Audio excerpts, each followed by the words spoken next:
We're starting a little late. We're just sitting here chit-chatting away. Like to start the workshop for October 10th, 2015, and we've only got one thing on the agenda, which is Andy Crouch, the Honeywell Energy Efficiency Contract. So, Andy, do you want to do it, or James? Actually, Mr. Zellman is here, and I'll just let him run with it. All right. What's 5:30? Let's do the roll call. Let me do the roll call real quick. All right. Councilperson Smith. Present. Councilperson Zastani. Present. Councilperson Wadsworth. Present. Councilperson Sellers. Present. Councilperson Webb. Present. Council President Gill. Present. Councilperson Julius. Here. Councilperson Owen. Here. Councilperson Samuel. Here. Pick a time. Okay. Approval of agenda. No changes. Motion approved. Second. Got a motion and a second. All those in favor signify by saying aye. Aye. All those opposed? Motion carries. Okay, Jason, it's to you. Thank you. Well, I guess first and foremost, thank you again for, taking the time out in another work session to, at this point, just really allow me to give you a better understanding of the project that we've come up with. Throughout the presentation tonight, I think I'm going to cover a little bit of what I covered last time on performance contracting in general, because it seems like there's still some question out there as to the importance or the benefits of really utilizing performance contracting as a procurement method to not only get infrastructure upgraded, but also to help with budget planning and the use of capital funds. So I'd like to clarify a few things about performance contracting, and then I'll go into what's really gone on over the last, I would say, about 2 months worth of work with our engineering group, our engineering and project management group, and really defining further what a project would look like for the city of Jeffersonville. Here's my agenda for this evening. Really want to go over the background, talk about the guaranteed savings overview as it relates to a little bit about the benefits, but also how it relates to the differences between bid spec and performance contracting. Really why performance contracting should be used as a means of getting work done as opposed to the traditional method. And then really get into the details of what project that we've come up with over the last 2 months. To give you, basically the background of the project is such that we did the RFP process after the council had approved the potential of spending $25,000 to go through the RFP process. The RFP was put out. Honeywell responded and also showed up for the mandatory walkthrough. I believe there were a few other firms that had talked to the city about responding, and at the end of the day, we were the only ones that showed up for the mandatory walkthrough. So at this point, Honeywell is the only qualified firm that responded to the RFP process. And we're at a point right now where hopefully in the near future we'll go back to the Board of Works with this project, depending on the outcome of the council meeting and other things, with submitting a project to the Board of Works and then getting the final selection from the RFP process that will allow us to move forward with really looking at the details of the project. We've been through this part before, but I just want to reiterate really the major benefits of using guaranteed savings projects over a bid spec is you're really choosing a provider based on their qualifications to provide a comprehensive solution and really a successful project. Typically with a bid spec, you put out for each individual project, you put out a different RFP, and multiple firms would respond to that RFP, and then you select a person, which is a very long, drawn-out process. When you consider with the projects that a performance contract handles, we can have anywhere from 2, upwards of 10 or 20 different projects, mini projects, consolidated into one single project where you have one firm that's responsible for the entire project. And again, part of the reason why that's important is when there's certain aspects of the project that need to be communicated, or throughout that process, you have one firm to go to as opposed to having to go to each individual firm, and that takes up additional resources from the city as well. The no change order policy, again, is extremely beneficial and liked, throughout all public entities, because really when we contract for a certain amount of scope, we're not going to go back to the city for a change order. I think I've made mention of a couple instances, but more importantly, Monroe County, there was an instance where our engineer miscounted some VAV boxes on an HVAC installation, and it really was a pass-through for them. We let them know that, it had happened and how that, impacted the schedule or whatnot, but ultimately Honeywell ate the difference between what we said we were going to do and what we ended up providing. So, and then also at the end of the day, performance contracting, the reason for actually qualifying or quantifying the benefits is so that you actually see the difference between what you were spending before and what you're spending after project implementation. So the actual measurement and verification phase of performance contract is equally as important throughout that process. I used this slide previously, and I'll just go over it. Basically, we utilize performance contracting, long-term contracts, and I believe what we had talked about the last time was a 12-year project, to put together not only a lighting project or another project that has a less than 10-year payback, but also to pay for infrastructure projects that normally wouldn't get changed out unless they were completely broken down and basically needing on an emergency basis to get replaced. Unfortunately, most councils, most cities in Indiana and across the country utilize that method of getting infrastructure upgraded. When it actually breaks, then they have to run around to try and find the resources and the money to pay for what's broken. Through these projects, we identified those pieces of equipment that are either due to break or are at the end of their operating life, and come up with a comprehensive plan as to how they can be paid for by leveraging the energy and operation savings of a project like this, as opposed to utilizing capital that can be used for a number of other better benefits to the city. And that's the main, benefit to utilizing a long-term contract, so that you can couple shorter payback projects with longer payback projects and still come up with a project that has a decent payback period. Excuse me. This slide, I put together this slide because this has been a, subject matter throughout some of the Board of Works meetings and council meetings as far as a question. And the last time that I had presented to the Board of Works, when we had asked for approval to move forward with the RFP, this question was asked, and given the typical amount of time that I'd been given to respond, I probably didn't answer the question as best as I could have.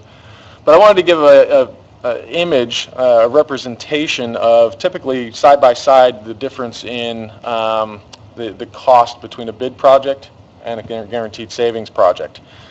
Working with Andy Crouch, a typical bid project, you can see around 75% of the overall project is actual work being done by contractors. So if you have a roadway project or a piping project, those are quotes that you would receive by subcontractors to get the work done. And inside those quotes would be their profit and their overhead included.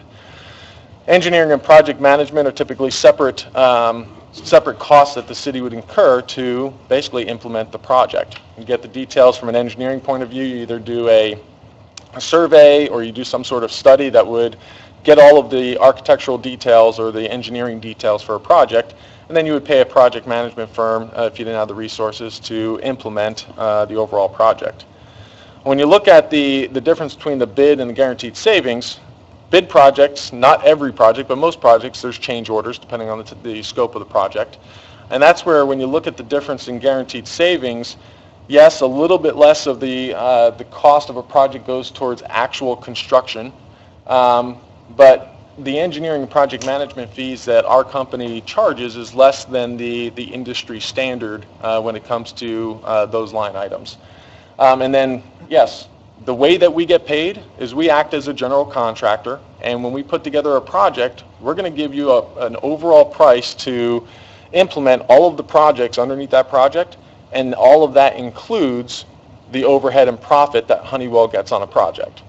So in this model, the construction cost doesn't include what Honeywell gets paid to do a project. Honeywell is responsible for implementing a successful long-term project, and we're also responsible, and we take the risk on to make sure that that project yields the savings that we say it's going to save.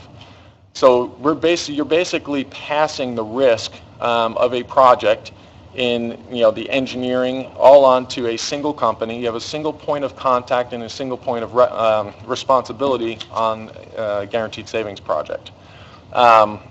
again, zero change orders. When you look at the difference in what you potentially lose if you have a perfect bid project, the fact that we have zero change orders, again, probably offsets the difference between a guaranteed savings project and a bid from the standpoint of how much you're charging or how much you're getting charged to perform a project. So when you look through some of the energy conservation measures that we're looking at doing for this project, like lighting or recommissioning of City Hall or recommissioning of the police station, the water conservation measures that we're including, each one of those you're going to go out potentially, if you were to do a bid project, if something broke, you would go out on a bid project for each one of those different projects. And you also have to assume the risk that the company that bids on that project got it exactly perfect, depending on the contract, obviously. And there's a lot of wiggle room in what that entails. Getting it done all through guaranteed savings projects, the terms are the same. You have one company handling it, and you have one point of responsibility that you have to go back to. So there's no real haggling with 3 or 4 different contractors. You're relying on Honeywell to provide a successful project. If there's any hiccups whatsoever of the project, you don't have to worry about going back to an Alpha Mechanical or another electrical firm. It's one call to Honeywell. So it's definitely a little bit of peace of mind and mitigation of risk that the city's potentially going to pay a little bit more for. But looking at the differences between the two, in most cases, it's a wash, if not to the benefit of guaranteed savings. Any questions about that before I move on? Okay. So over the last 2 months, we took what we originally had presented to the City Council and Board of Works. We've been working with contractors, we've been working with department heads at really further defining and getting from the point of a high-level project down to a contract-ready project, which just includes us getting multiple bids on the mechanical portions, multiple bids on lighting, multiple bids on water conservation, getting some of the detailed scope basically written down so that we can start getting better numbers on both the cost side and the savings side. As we've gone through this process, one of the most, apparent things that has come out of this is that, yes, reducing energy consumption is great. Basically, removing the need for capital money to go towards some of these projects is a great plus. But really, number one is to free up capital or room in the budget for other projects. And one of the options that I'm going to present tonight really goes over the difference between a 12-year project and a 15-year project like we had presented the last time. But the real difference is how much free cash or money that can be put back into the budget year over year with a 15-year project or a 12-year project. Obviously, with a 15-year project, you're grabbing longer amount of savings and you're amortizing your payments over a longer period, so you're going to have more free cash flow or more money in the budget at the end of the day. But again, we wanted to look at both of those to compare them because the original discussion with some of the council members was such that a 12-year period would be more, enticing compared to the longer 15-year term. And again, improving City Hall conditions, taking a look at the police station and the fact that the police station is using more energy than what was originally scheduled. Those are all areas that we're keeping as higher priorities for the project. Before I move on, is there any other priorities that I've kind of skipped over or anything else that needs to be? I've got a question. Yeah. What buildings or facilities are you including in this program? Well, for example, the lighting, basically everything that's covered under the main utility budget that you pay out for using the energy for lighting, we've included just about every building for interior lighting and upgrading interior lighting. We excluded the CASI building because the CASI building isn't handled through that budget. So for the lighting conservation measure, we've included all buildings of that type. But for example, one of the conservation measures is City Hall, recommissioning of City Hall. And so, City Hall is going to get a revamp in the way of either moving thermostats, testing and balancing on the air side. We're going to look at the water tower and reducing the amount of water consumed through the water tower. Some of the conservation measures are solely for energy and utility purposes so that you guys are being more efficient. And other ones are for, making sure that you have a better environment for the workers. There's a lot of comments that I had heard from, workers throughout City Hall. One room's extremely hot and the other one's really cold depending on the season. And a lot of those situations happen because of location of thermostats and the way that the diffusers are operating. And all of that is planned on being looked at and basically resolved through this project. The police station, talking to the police chief, they're still in the phase of basically providing post-implementation commissioning to where they're dialing in their set points. Something that can be severely improved by having our engineer and our mechanical team go in and help them with that process.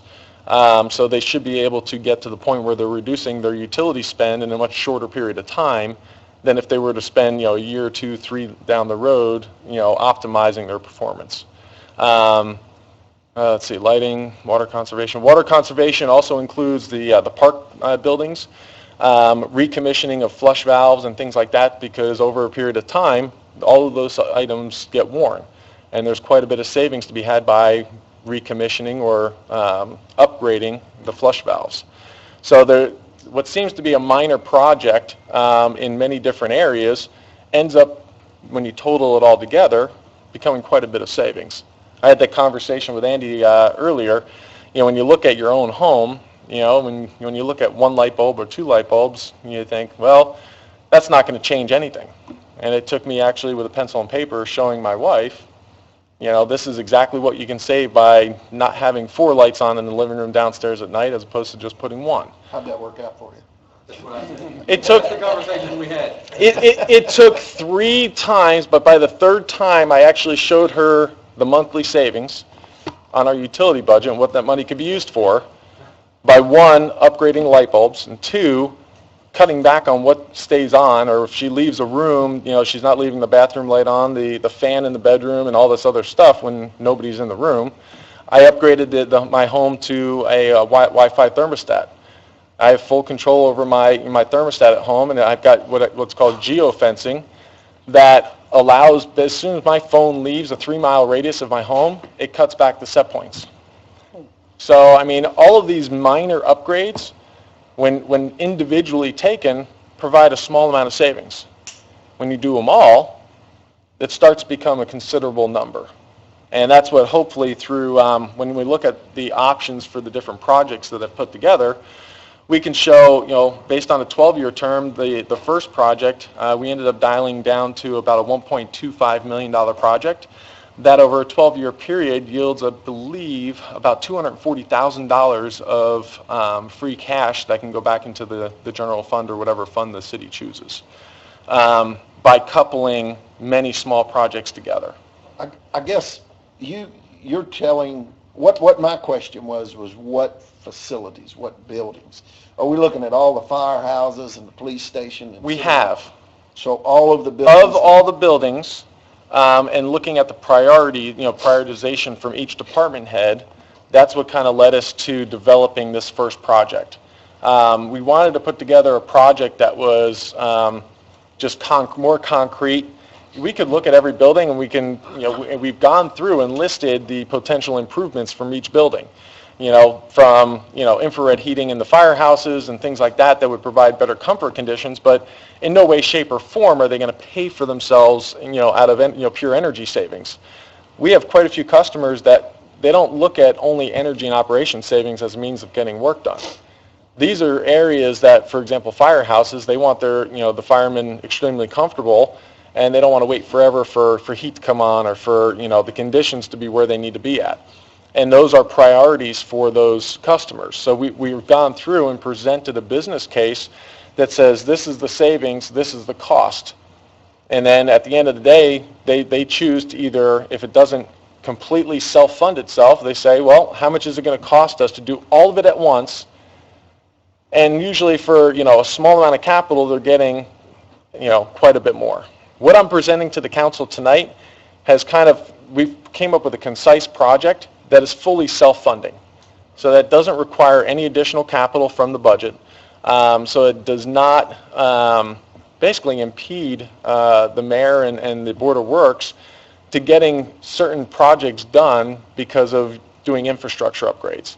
So for a first performance contract, we wanted to provide a concise, look at what are the priorities of the city and the administration, and what really savings can be leveraged to pay for all of these projects without spending any capital. What I hear him saying is not all the buildings, just the ones that, That's what I was just getting. just the ones that are going to give a payback to the city. Right. And I have no problem going back to my engineer. 'Cause No, I was just curious. Yeah. I just think we need to know the scope. when I go into this situation, listening to all the council members, all the board of works, departments, the mayor, I have to really gauge what the interest is of the city. Because there's I have a city that I'm working, I was just telling Andy, there's a city in northeast Indiana that I'm working with that very little amount of savings projects, but the infrastructure is extremely important. The types of projects that we're doing are important. They're going to put capital up for, I think, 2/3 of the project. But they like the ability to get it all done up front, to yield the savings in basically year one, start from year one, as opposed to a 5 or 10 year comprehensive plan and saying, okay, well, we'll get to that next year. We'll get to that. And that's usually what happens with these projects. Usually you pick and choose each of the individual projects to the priorities of the city, and then at the end of the day, the highest payback or the highest return projects either get left off if they're not a priority, or they don't get done altogether. When you couple them all together and come up with a comprehensive project, you can put a 50 or 60 year payback item with a 8-year payback item and a bunch of those and get it all done in year one. And that way you're getting the savings in year one, as opposed to with lighting, for example. The city has, can choose to continue replacing X number of lights per year, for the next 10 years. Or through this project, we're recommending that you replace them in year one during implementation, start getting not only the savings, but included in my numbers, I didn't include the rebates for the lighting project, which adds up to about $58,000 worth of free cash. So when you look at doing it today as opposed to over time, cost goes up, rebates potentially go away, and really you're only getting a little bit of that work done and you're not realizing the savings up front. So yes, a bulb might not be at the end of its life, but again, it's just like in your home. If you've got a incandescent bulb as opposed to a compact fluorescent, it doesn't mean that you're not going to save the same amount. And when you go to LEDs, which is what we're looking at today, the operational savings of it all says with our contract, with our manufacturers, we're actually getting them to guarantee 10 years worth of bulb savings now as opposed to 5 just last year.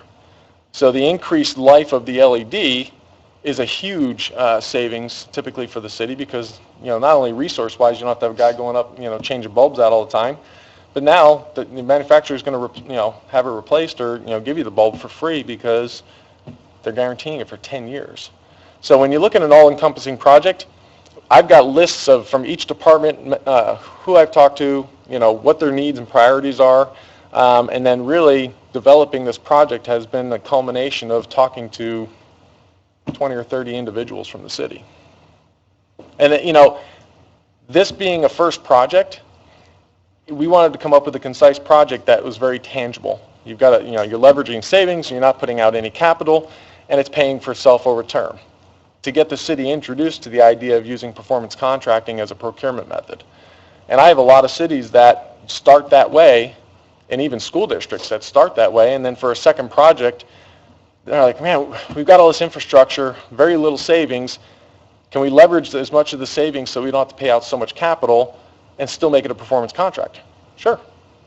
I've got a second phase going on with Monroe County right now where they don't even want to look at the savings. They know that there's savings in the project. They're not going to spend the money to M&V it because they're going to get the work done anyway. And they're going through Honeywell again for a second time because of the success of the first project. So it doesn't always have to be about energy and operation savings, fully self-funding. But to get the city interested in moving forward with a procurement style like performance contracting, going with a self-funding project off the bat is a good way to do it. And that's not to say that there's other work that can't be done to get more savings. There's work with the wastewater treatment department. There's other projects that are in these different options that if they don't go to the first project, they can be done on a second project. But really, it's going to come down to, does the city want to put out any capital for the project? And if not, then we've got the flexibility of either providing a self-funding project or an all-encompassing project that gets a lot more work done. So, and that's really, in just discussing with a lot of different members from council and from Board of Works, that's how we develop these projects overall. So obviously, I mean, if there's something in here that we don't cover or that we kind of pass over and say is not in the first project, that it becomes a priority, then we can add it back in and reshuffle the project around. Does that kind of answer your question, Dennis? Yeah. Are we going to get a list of buildings and priorities? I mean, are we going to get a list of facilities that you're going to work on and what you're going to do in those facilities, or is that? I'm going to present that tonight. Oh, okay. Okay. Good. Getting ahead of me. So at the end of the day, the project that I'm presenting, the first option of a project, we came out the last time and said there's about $100,000 worth of savings. Well, when we finally fine-tuned down that savings, it ended up coming out to be a little bit more. So right now we're looking at the option one project, which is about a $1.25 million project, has about $112,000 of just energy savings. And I'll show you the cash flow here in a little bit. That also shows that there's operation savings from the lighting portion of the project and the water conservation project. And then again, I did not include in the cash flow the additional $58,000 worth of rebates. So the council, if the council moves forward with the project, Board of Works moves forward with the project, council can decide to put that $58,000 towards the project, or they can decide to just leave it there for something in the future.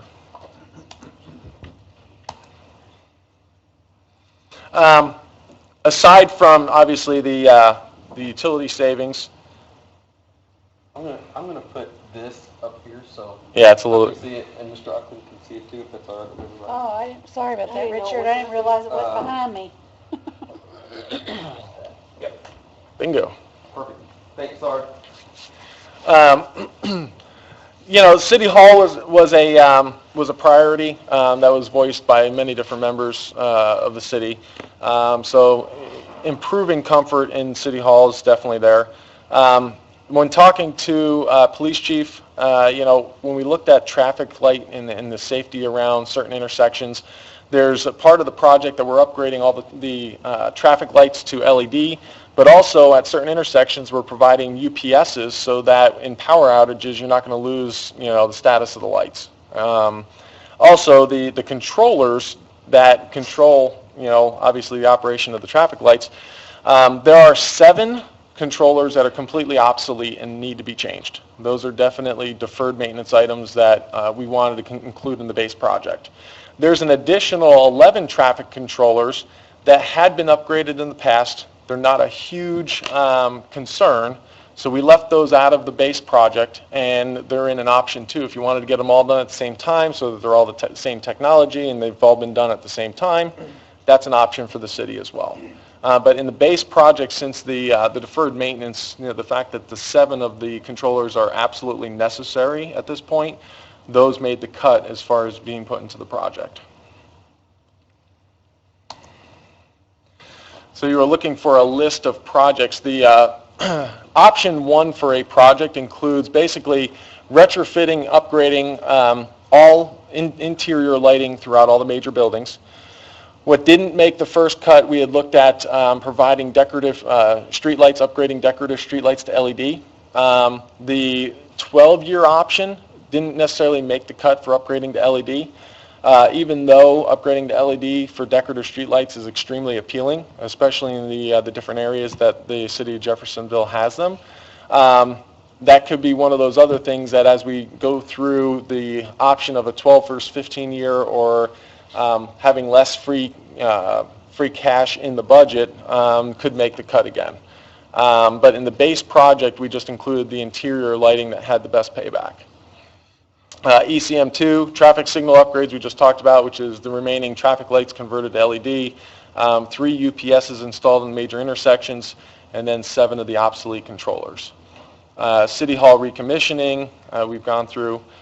Water conservation, recommissioning the low-flow fixtures to improve basically the efficiency of those fixtures.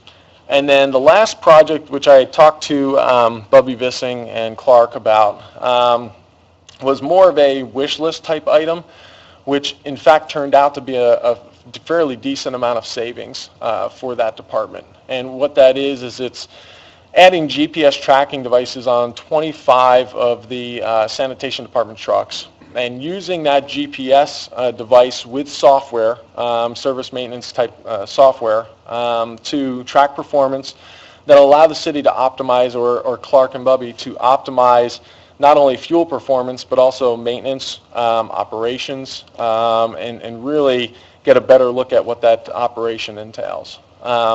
It's the savings itself, when we looked at from our the third-party contractor and what they had to offer, when we looked at it, we actually cut the savings in half to mitigate, the potential risks involved with, saving certain aspects of what they said they were going to save.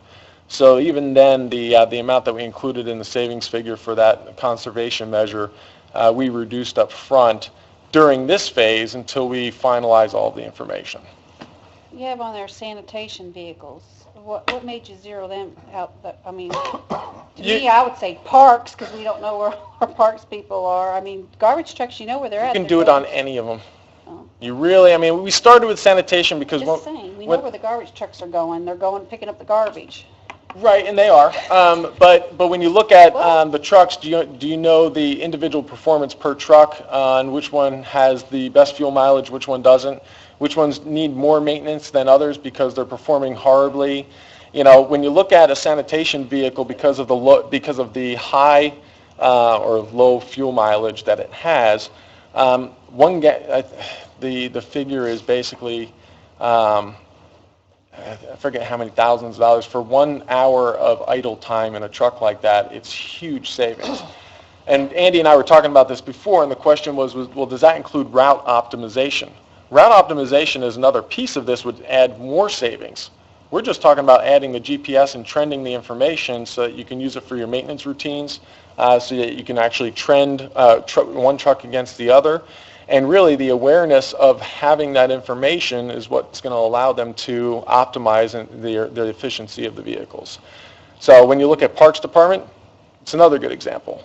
When you look at ultimately what Clark wanted to use it for, was when residents called up and said, "You missed my house," or in the wintertime with snow plowing routes, you never plowed my road. This software allows Bubby and Clark to go back and go, they hit your house at 8:08 in the morning, and that's kind of a soft benefit to the whole program, which was originally when I had talked to them about it and said that would be great if we can pay for it in the project. Well, as it turns out, the software and the GPS in of itself has enough fuel consumption savings and maintenance savings, operation savings, to pay for the project anyway, and then some. So ultimately, you get the benefit of both sides of it. See, now that you explained that, but you know where my mind went? You're going to keep track where those employees are. And I was thinking, why are you singling out them and not the rest of the city? That's where my mind went. So we need to be, we don't want any of the employees. This ECM is so cash positive, and we only started out with 25. If you wanted to do every single truck that the city owns, it would still pay for itself, I would believe.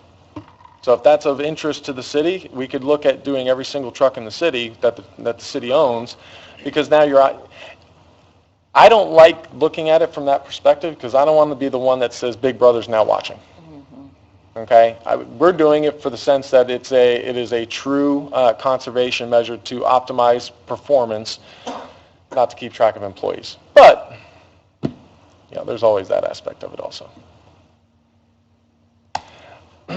Other ECMs that were researched, in the original presentation we talked about the fact that on the utility account side, electricity-wise, how many accounts in the 100-something accounts that the city has with your electric provider. Utilizing an energy dashboard basically generates awareness, but it also delineates usage by building. So now you can start looking at and trending, well, how much are we spending? Not just accepting, well, this is how much we're spending in electricity every year, we just have to budget for it. A lot of cities use this information. They put together either a sustainability group or a sustainability coordinator. They put a position out there that actually trends this information and improves it. It's a means of improving your performance through awareness. Like the police station. Looking at year-over-year performance for just a police station or city hall. With this project, obviously, we're going to be looking at certain amounts of information for the measurement and verification. But putting an energy dashboard throughout all buildings captures that information, puts it out on the intranet of the city. You can post it on a placard, an actual stand in City Hall for residents to see how the city is improving. There's a number of different ways that you can get that information out there. It is a cost. The people that provide, we have our own energy dashboards. We also use third party. Because of the awareness factor, typically we say that there is a savings. It's very difficult to calculate that year-over-year savings. So when we put this in a project, it's solely a cost and not a savings. If that's something that's still of an interest of the city to get a better grip on how it's spending on electricity, what buildings are using more than others, and trending that year-over-year, even month-over-month, is definitely something that I think is beneficial to any city. Especially when you look at the third item over here, the solar panels. We included in, I believe, the second option, we looked at putting solar panels on 5 or 6 different buildings throughout the city that are fairly well set up to add solar technology to. Basically reusable energy that, unfortunately, right now, it with a 12-year payback doesn't meet the cut. It's right there on the borderline. With a 15-year, yeah, quite a few of those projects could pay for themselves potentially over a 15-year project. So that's something that can be looked at if either a longer term or on a future project basis, if that's the way the city wants to go with looking at alternative energy. Well, when you're looking at alternative energy, I see you got solar panels. What about wind? A lot of the cities are going that way. They are. It's a case-by-case basis. Solar's the easiest because we can bring a contractor in, look at the roof on a building and make a very quick determination that says this would be an easier install. Wind energy typically involves a lot more to come up with a cost basis for how much it would cost to put in the wind energy. And I've heard enough stories myself about the wind farms up north where there's plenty of wind and they're still not capturing all the savings. So for me, wind is kind of dicey, but the solar is a very easy, a very tangible business case to put forward. And then another one that we looked at was basically the HVAC across all buildings. 2 of the more notable ones, one that we had thought was going to turn out to be a really decent project for the Nahan Fieldhouse. Nahan Fieldhouse does have older mechanical. They have some newer, but they have older. And when we took a look back at it, and after some of the comments that we heard about whether or not that's going to continue to be a building in and of itself, we decided for it not to be in the first cut. It definitely can get done, and I think in the next 2 or 3 years you're going to have to replace equipment on it anyway. But the fact of the matter is, if it's not a priority and it has a much higher payback, it would have taken away from some of these other projects, and since it wasn't a priority, we just kept it out. The animal shelter really wasn't a huge cost, but again, when we looked at priorities and some of the issues surrounding the animal shelter, it wasn't something that made the first cut. So these are, there's definitely quite a few things that we could have done at the animal shelter to improve the conditions with the airflow, with ventilation, putting an epoxy floor coating to make it easier to clean out the stalls and whatnot. It would have probably generated about $7,000 a year in operational savings, and it was right on the cusp of a 12-year project again. If it goes to a 15-year project, that project pays for itself. So talking to Sarah Green, the amount that the amount of cost for putting injections and basically medicine for the animals, because it's susceptible to, once one gets it, they all get it because the ventilation is bad, or the fact that you've got mold growing all over because you've got infiltration throughout the building. Again, that's an issue that we looked at, but because of the situation where, of how those funds are paid for, or how that budget's paid for, it's something that we took out of the first cut that we can definitely look at either in a second project down the road or if a bigger project is wanted, then we can include it in a bigger project. So here's the nuts and bolts of basically that first project. So going back to these are the ECMs, the conservation measures that we're including in what we consider an option 1 project. You're looking at about 1.25 million, less than a 12-year payback, self-funding, 112,000 in utility savings, almost 7,000 operation savings, cash positive, meaning basically money going back into the general fund of around $240,000 at the end of 12 years. That's the cumulative yearly over a 12-year period. And cash positive in year 3. I'll show you the cash flow, I think on the next page. But cash positive in year 3 just means, I believe, the first year has a negative cash flow of like $3,000, and the second year is $800, and then year 3 is all positive. The statement requires about $11,700 a year in capital cost avoidance. That money comes from basically Andy's budget, in a sense that the traffic signal project is something that needs to get done. We've basically, the talks with some of the council members and with Andy, it's going to have to get done anyway with his budget. So we talked about whether or not that would be a feasible amount of money over a 12-year period to put towards the principal payments of a project. And I think it'd be a little bit easier, I think, yeah. Not easy to see, but behind you it's a little bit easier to see. It's a lot going on the page. But in the middle of the page where it talks about savings, I put in annual capital cost avoidance, and that is the amortized amount of the traffic lighting, traffic safety portion of the project. That just says that we're going to get it all done in year 1 and then amortize or every year put about $12,000 from the traffic budget to that. That's one option. There are many other options, including, for example, the $58,000 in lighting rebates. You can put that money towards the project and almost negate the need to do that as well. That's just one way of handling that extra money that would be needed towards the project. Aside from the traffic budget to take care of the deferred maintenance in the traffic area, there's zero capital contribution up top showing to get to the finance cost of the project.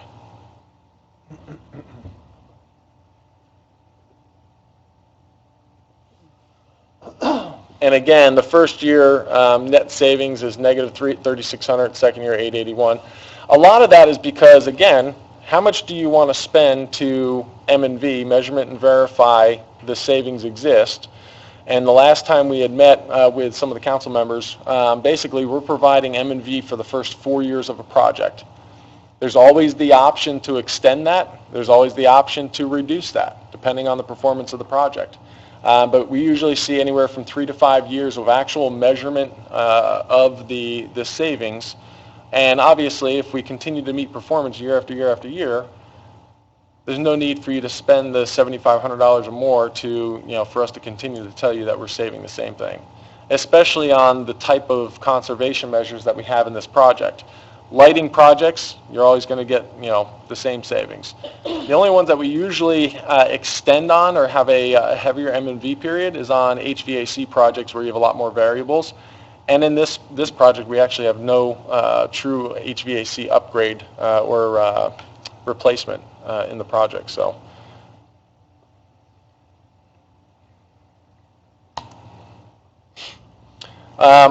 talking to Amy Deering, basically the most utilized funding mechanism for these projects is tax-exempt financing.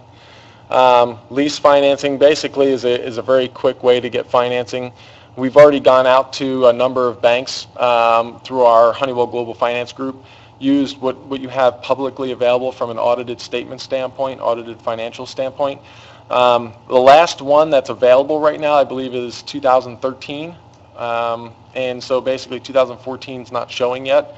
So the rates that we were able to get from, I believe, U.S. Bank for a 12-year project were 2.53 and 2.75 for a 15.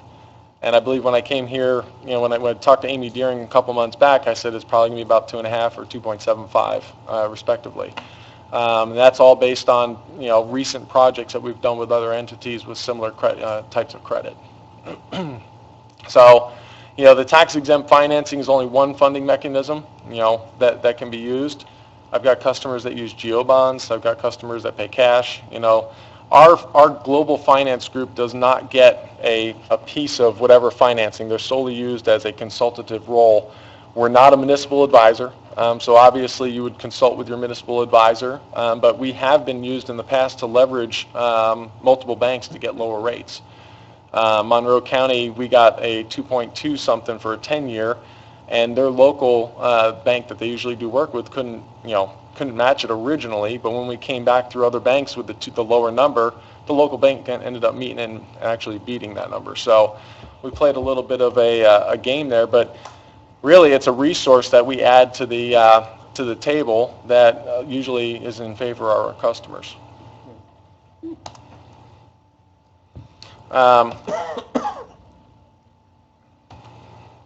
So what I did for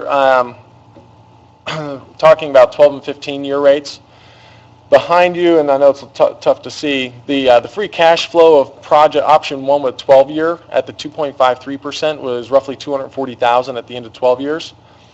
The 15-year project not only yields a year-over-year, starting with year 1, positive cash back into the budget, but over a 15-year period, you're looking at about $683,000 worth of savings. Now, obviously, you can use that money to add additional energy conservation measures that didn't make the cut originally, decorative lighting or mechanical work at the animal shelter or the Nahan Fieldhouse, or you can choose the fact that you want to put cash back into the budget and potentially use the fact that rates are still extremely low and capitalize on it. There's a number of different ways that our customers choose, but it's really up to you guys to see how you want to leverage this project from a free cash standpoint. And again, this doesn't include the $58,000. I went back with the 15-year with Andy to see taking out the almost $12,000 a year in capital cost avoidance from his budget, and you would still yield about $500,000 in free cash flow with a 15-year project without taking any money away from his budget to do future work. So again, there's a number of different ways to skin a cat, and especially these projects lead themselves to extreme flexibility from a funding standpoint. Looking at option 2 is basically including a solar project and some of the additional traffic controllers. And again, by adding those in to the 12-year cash flow, the first 4 years would be cash negative, but over the life, you'd still have $100,000 total cumulative going back into the budget. It's whatever's going to take priority is going to really, at the end of the day, choose how these projects are finalized. So really, I guess what I'm asking of the council, because the next step for this project would be to go back to the Board of Works and basically get their approval saying this is exactly what they want to do. What I'm asking the council to do is to consider, I guess, the options and the flexibility and really decide what's in the best interest of the council from a funding or financial perspective for the city. I have a question. I know originally when we spoke, you talked about putting something in there for capital contribution at the beginning of the year. You've taken that out. The savings was enough to where we didn't need the original. The only thing that we need now, you can choose, instead of doing the 11, almost 12,000 out of the traffic budget, you can choose to buy down the cost of the project and do the exact same thing. But at the end of the day, it was like $100 and something thousand of capital to wipe that capital cost avoidance yearly out of the budget. And then I know at one point you mentioned some meters that we probably didn't need. They're oversized. Is that still part of the project somewhere? I think it was at the pool. Maybe that was one of them. Yeah. They're still in part of the project. Those, I was talking about that with Andy. There's going to be quite a few things throughout this process if the city chooses to move forward. that we're probably just going to, as a trusted advisor, tell you to do one thing or the other. You know, some things that don't make sense to really include in a larger project, we can be consulted on a number of different things, as opposed to going to an engineering firm or an architect and saying, okay, can you do a study on all the meters to make sure that we're, you know, sized properly? You know, if that's something that you want to see, it'll still yield a small savings. We can look at that as well. Because some of those, like you had said, that we reported, there's a few of them that are way oversized that, you know, that's basically going to the utility provider and saying, we need a smaller meter. And then them adjusting your monthly rate based on the smaller meter. Were they in project 1 or 2? Any of the meter changes? Yeah, those are easy things to add. Those are typically things that we would just tell you, contact your utility provider, request a, you know, we don't have to include that in the project per se. That's the added benefit of choosing performance contracting is if you have a question about utilities or savings or certain projects, we do all of our work up front for free, typically, as far as the recommendations. And sometimes, like I said, we'll tell you to do a project without going through this process because it's better for the city. You know, originally we came to the city and said, well, there's a $1.5 million project and a $2 million project. There's $2 million worth of stuff here that I can probably push into a 15-year project. But listening to the priorities of the council, the Board of Works, I truly believe the $1.2 million project is a good starter project for the city. So you're talking about the 12-year one. Is that what you're... I mean, personally, I like the 15, keeping everything the same in option 1 project, using the 15 years so that you know your cash, basically cash is going back into the budget every year, and you're still utilizing an extremely low finance rate. Because at the end of the day, you're getting more cash out of it. And again, all of these conservation measures at the end of the contract period, it's not like it's like, okay, the project's done. From year 12 to the life expectancy of the measure, and for lighting, it's for life, you're always going to get that savings. So when you look at the bottom line for the savings in year 12, guaranteed energy and the operations savings accounts for $164,000 roughly of savings. After year 12, it's basically cash back into the budget. Andy, with looking at the cash flow for the 12-year and the 15-year, you know, we can only budget from year to year. We did not put, Honeywell wasn't even on our radar when we did the budget. So we're looking at this count. What would we have to budget for the 2016 for this project? As I understand, this is nothing. Nothing. It's nothing. Okay. So I the just only wanna thing make that sure. you're looking, the only thing I think you're looking at changing in a budget-wise in order to make that nothing would be the annual capital cost avoidance, which is the 11,694. That would come out of our traffic budget. You give us money every year to take care of traffic concerns. Typically, we operate on everything but about $10,000 or $12,000 worth of that budget for 11 months. And in December, I've got about $10,000 or $12,000 that we've saved typically, and we go buy a traffic cabinet. We go buy one. And then the next year, we replace a cabinet somewhere that needs replaced. What he's suggesting is let's just replace a bunch of them. Let's replace 7 up front. If that's the case, you're not really costing anything for me out of my budget.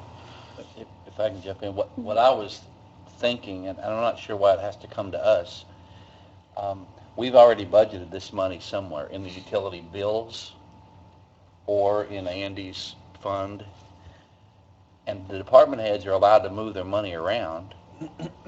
I don't, if they wanted to do this, then I don't know why they couldn't just put in through the finance to move the money from utilities to this.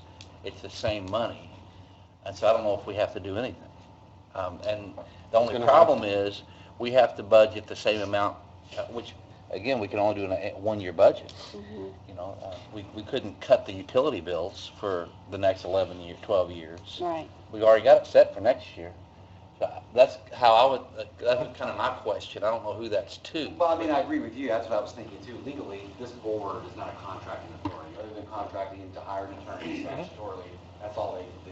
Yep. City I was council. just worried about what we had to So budget. the fiscal body, but if you're saying that there's not any sort of money that needs to be appropriated or approved for the contract, Right. then I'm not sure what legal action they would take. I think it's more for the feedback. I like to include both arms of the city. Not to cut you off, but I think really, I mean, I would like to see, I'm just curious, do you have a proposed contract? Because about a year or so ago, a couple years ago, if you remember, I did some research for the sewer board on one of these type of deals statutorily. And I was looking at different contracts. Right. And a lot of this, I have to say, All the departments. whether it works out good or bad, it's kind of like how contracts were written. Because I did a kind of quick research for sewer board, but I know there were some communities that they're concerned with, like, because felt like the savings that they had from all the utility costs they're going to pay, basically all their savings at the end of the day was actually paid to the contractor. So I mean, yeah, you were saving money on utilities, but instead of paying utility companies, they're basically paying. Right. Yeah, I'm sorry to say, so And that- what That's what the it city is. really save, if you're taking your savings and paying to the utilities. You prevented the need to spend capital dollars to do the projects. Yeah, I'm not disagreeing with that. No, yeah, I'm just saying, I see where you're coming from. I would feel more comfortable, like if you're asking the board to give a blessing or opinion. I think a lot of it really depends on how that contract is written. 'Cause I've seen if you invest that money.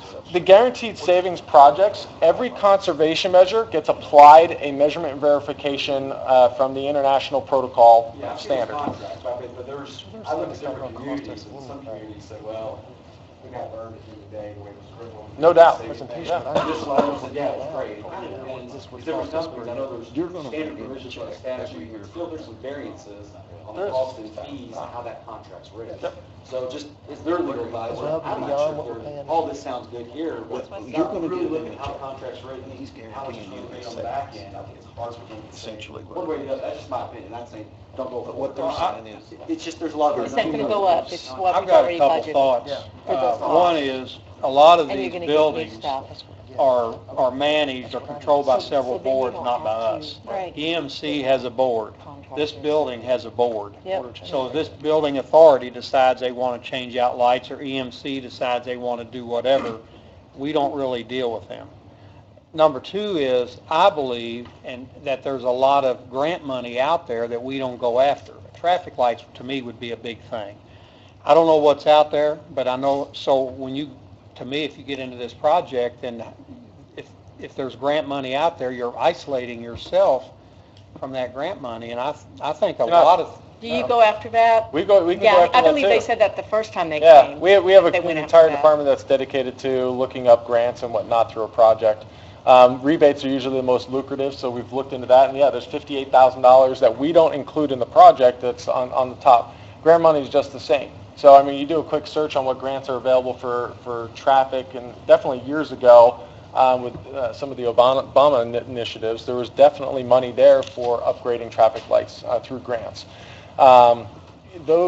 We've helped quite a few communities around the Midwest get conservation grants. Monroe County had gotten one a few years back in upgraded lighting. So they're out there, and we act, just like with the rebates, we act as a sort of research and also filling out forms. When we do the rebates, we'll fill out the form and we hand it to the person that needs to sign it, and they send it in. So, I mean, going after a project like this does not preclude you from taking advantage of available grants.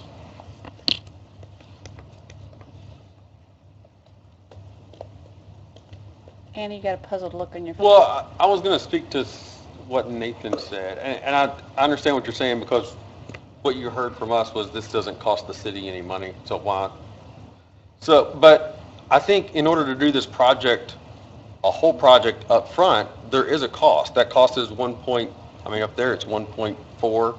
You were talking about a $1.2 million $1.2, project. yeah. So they're looking at doing all of these improvements all at once in the first year, and then you're going to realize savings off that for the next 12 to 15 years. So there would be, it may not cost the city money, but some entity is going to have to borrow. If you don't find it in your budget, We you're will going to have borrow, to. we'll borrow $1.2 million and then pay that bond payment back. That's right. Through what we would pay in utility fees. Right. More or less, what's the payment? The yearly payment, what is that over your budget now? That's what I think everybody, is that, you're already I think budgeting so it's- much now. That's the last. It's not much at all, but I don't have $133,000 in my budget. That's going to have to, It's going to have to be piecemealed from everywhere. right, that's going to have to be put How do together you- from somewhere. That's a good point, though. If you have a department that has a budget set in place for utilities, they're going to be, so you're wanting to take part of that utility money to pay off this bond, but yet they still have utility costs. Right. But it'd be reduced. But that would be in the future, some point in the future. Okay, so tax exempt, the other positive about tax exempt financing, your first payment's not due until after the project's complete.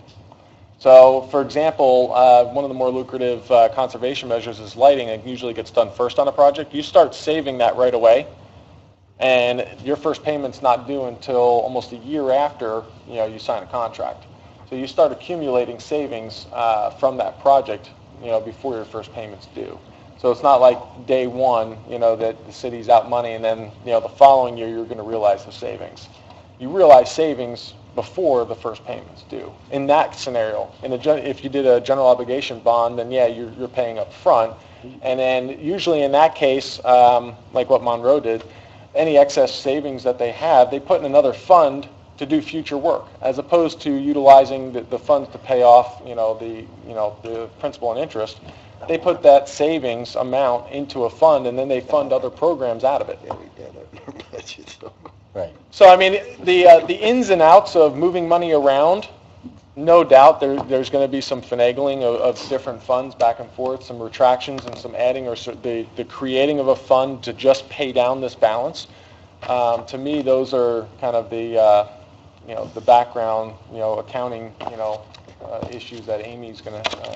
So would be, I guess our first step would be you put together a contract, whatever that may be, and have our attorney look at it, and at some point, that decision has to be made on if it's going to be feasible for us. And that lies with, you're right, that lies with the Board of Works, And I would like to, obviously, but I would like to review it too. That's why I'm saying our attorney. But with Les too, at the same time. Right. I would like to sit down. Right. Yep. I would like to actually see the actual proposed contract and sit down with Les and have us go through his attorney just to make sure, I know this up here is sort of like a proposal and all that, but how it's really written in the contract really controls whether we're going to Right. save money or not. Right.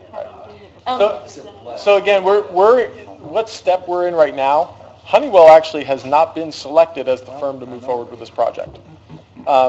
We're at a point in the process where the next step is to, and it was basically based on the feedback and the positivity that we hit, the right concise project. Then we're going to take it to the Board of Works, and Board of Works would have to select us as the contractor. Then we could submit a contract with that project in it as we're formulating a final project.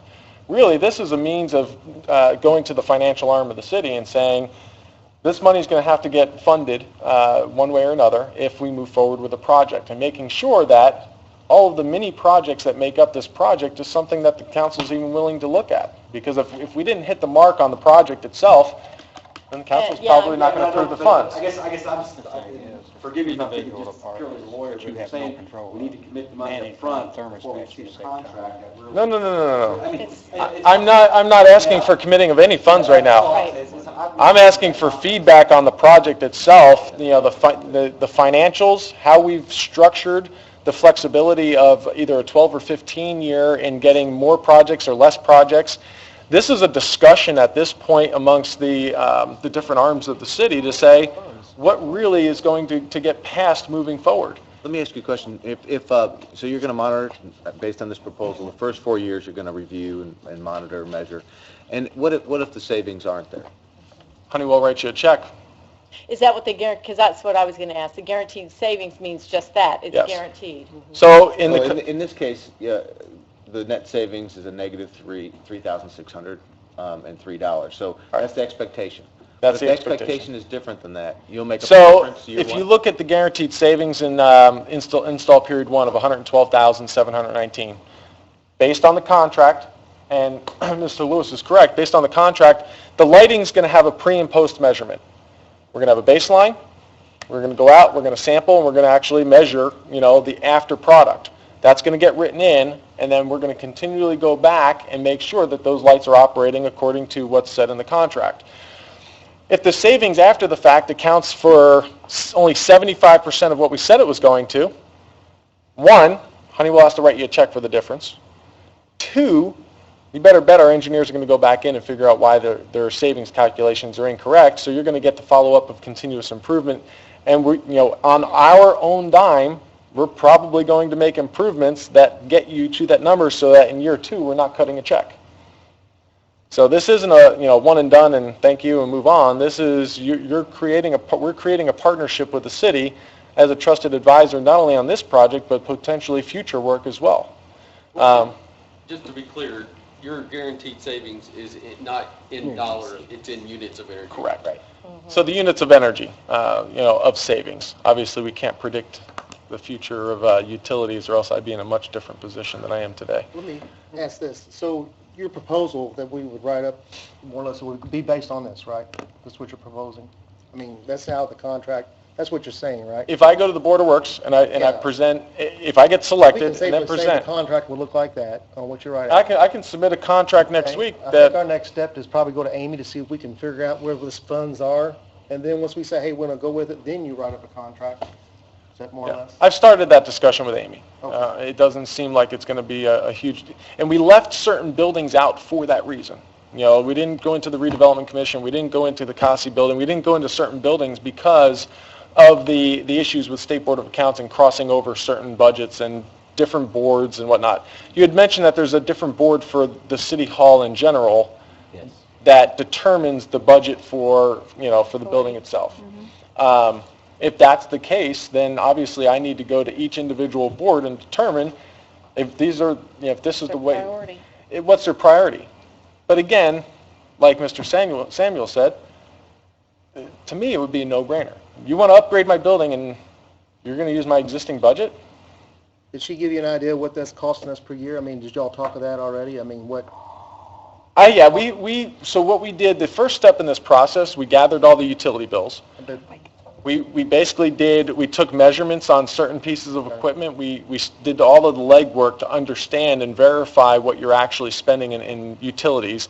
That was probably a 3-month process of talking back and forth between Amy, Heather, your utility providers, and really getting a good understanding of what that data looks like. Because at the end of the day, you stand to gain from understanding the data, if not from the savings itself, but understanding that one building is spending more than another, or the fact that you have 100 and something accounts and maybe you can consolidate some accounts. I mean, there's just paying an electric bill year over year because it comes into them by mail.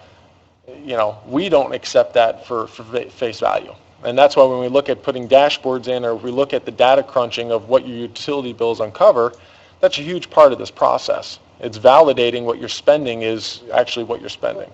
Well, what are we paying out versus what we be paying that monthly payment? I mean, yearly payment. So when you look at your overall usage year over year, your electric usage was roughly 1.4 million in 2014.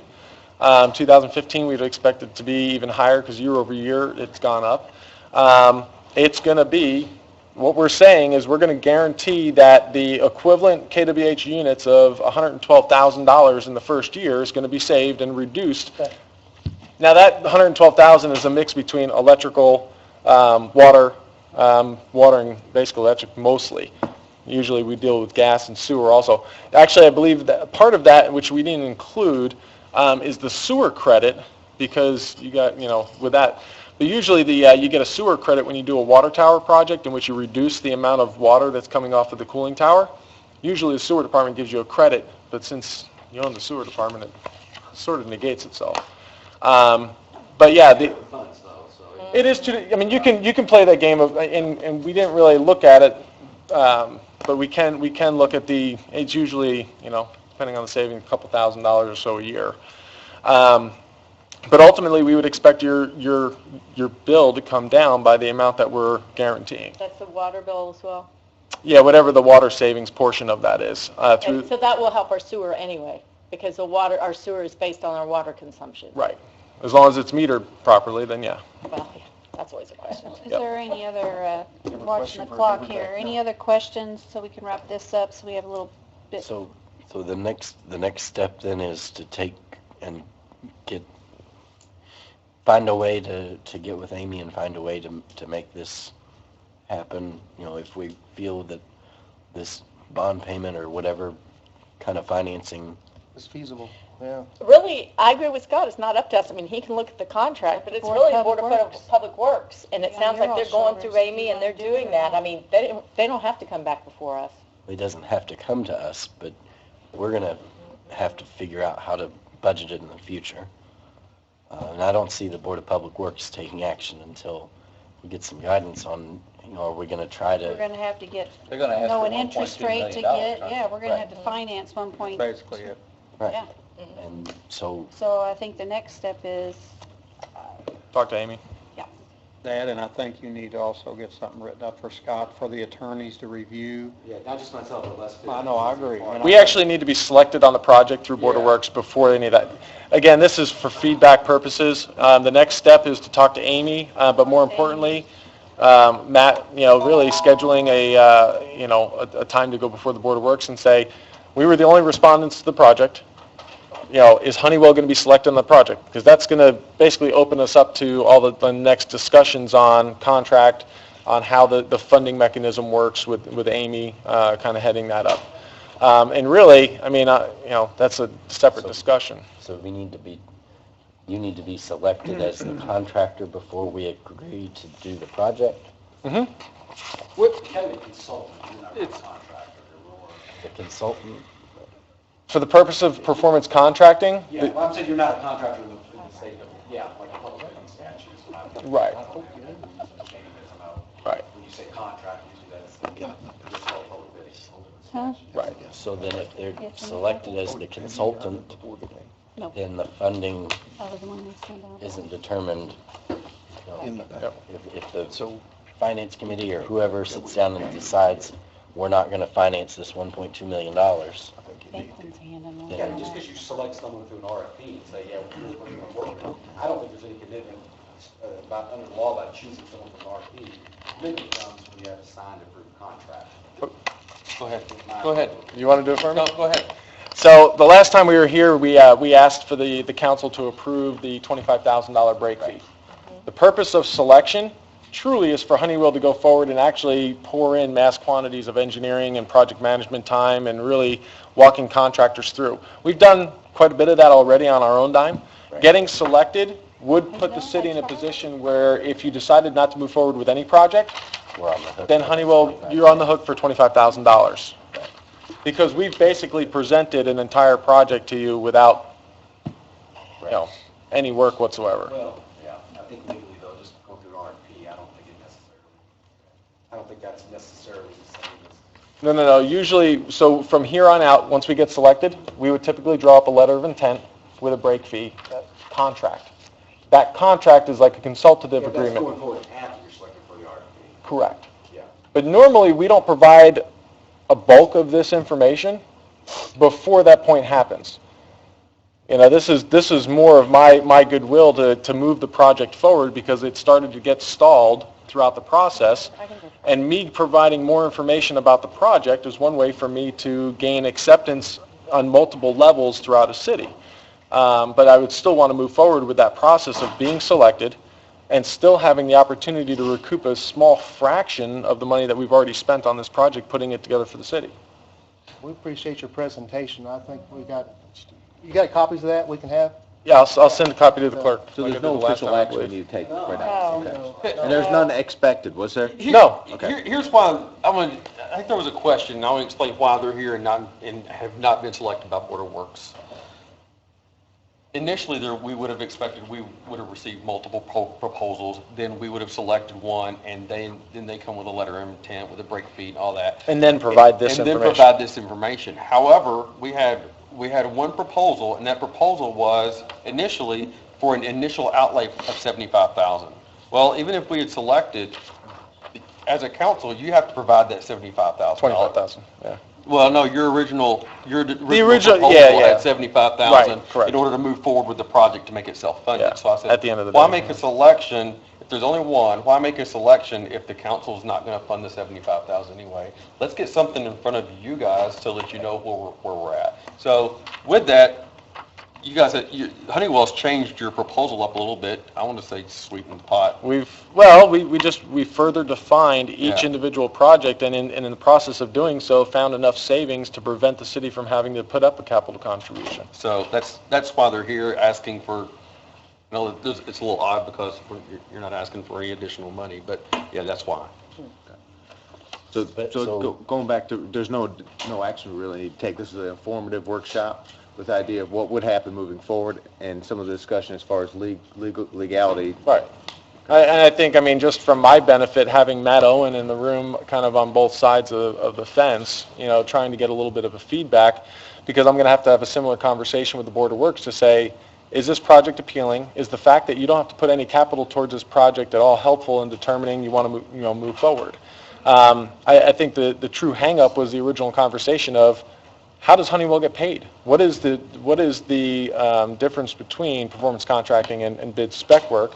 And obviously, hopefully I've answered that for everybody today, because ultimately there really isn't a whole lot of difference, especially if you figure in if there is any change orders on a bid spec project, you eat up any difference that there potentially would be between a guaranteed savings project and a bid spec project. And you'll be paid by maintenance and utility costs that we would have paid the utility company and maintenance contractors. Instead, we'll be paying you back for your engineering and services. It's all included in a lump sum, yeah. I'm just trying to spell it out for everybody. Yeah. Yeah, instead of paying a contractor and then paying a project management group and then paying an engineering firm to do a study or architectural work, you're paying one group for all of that in a turnkey project. Thank you, everybody, for your time. I really appreciate it. Thank you. A motion to adjourn? So moved. Meeting adjourned.